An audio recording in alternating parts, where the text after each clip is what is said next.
আজ আমরা একটি জানাজার পড়ার উদ্দেশ্যে এখানে সমবেত হয়েছি। দীর্ঘদিন পর এই দক্ষিণ প্লাজায় এই সুযোগ অবারিত হয়েছে। এর আগে আমাদের অনেক সংসদ সদস্য মৃত্যুবরণ করার পরও এখানে জানাজা নামাজ পড়ার জন্য অনুমতি দেওয়া হয়নি। আজকে এই উন্মুক্ত পরিবেশে এখানে আসতে পেরেছি, এটা জন্য মহান আল্লাহ রাব্বুল আলামিনের কাছে শুকরিয়া আদায় করি।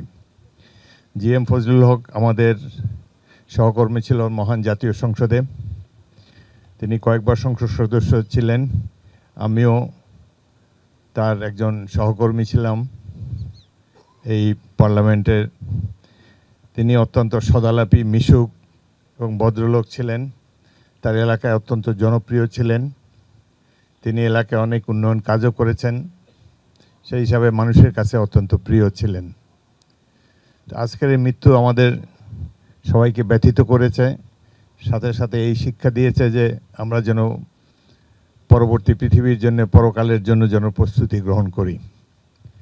জীবিত অবস্থায় এটি আমাদের হয়তো খেয়াল থাকে না, তবে তিনি পবিত্র রমজান মোবারক মাসে তিনি ইন্তেকাল করেছেন, এটি একটি ভালো লক্ষণ। তার জন্যে আমরা সবাই কামনা করি আল্লাহ যেন তাকে বেহেশত নসিব করেন, তার যেন কবর আযাব মাফ করে দেন, হাসরের দিনে যেন ডান হাতে তার আমলনামা থাকে এবং হাউজে কাউসারে পানি পান করার তৌফিক আল্লাহ যেন তাকে দেন।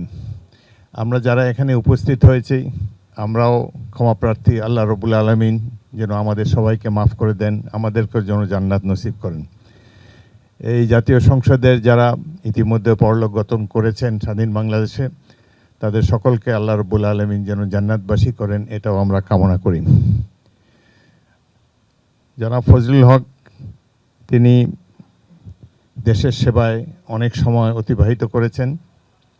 তিনি সহজ সরল মানুষ ছিলেন, আমার জানা মতে অত্যন্ত কৌতুকপ্রিয় ছিলেন।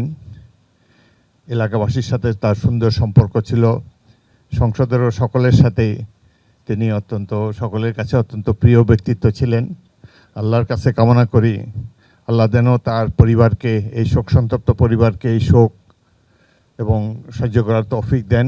আমরা সকলেই এই পরিবারের প্রতি, তার পুত্র এবং অন্যান্য যারা আছে তাদের প্রতি সমবেদনা জানাই এবং চাঁদপুরবাসীকে এই শোক সহ্য করার ক্ষমতা আল্লাহ রাব্বুল আলামিন দেন, এটাই কামনা করি। এবং সাথে সাথে আমরা সবাই যেন পরকালে যাওয়ার জন্য প্রস্তুতি গ্রহণ করি, ইসলামের মর্মবাণী উপলব্ধি করে আমরা যেন নিজেদের জীবন গড়ে তুলতে পারি। আল্লাহ রাব্বুল আলামিনের কাছে সেই তৌফিক চাই।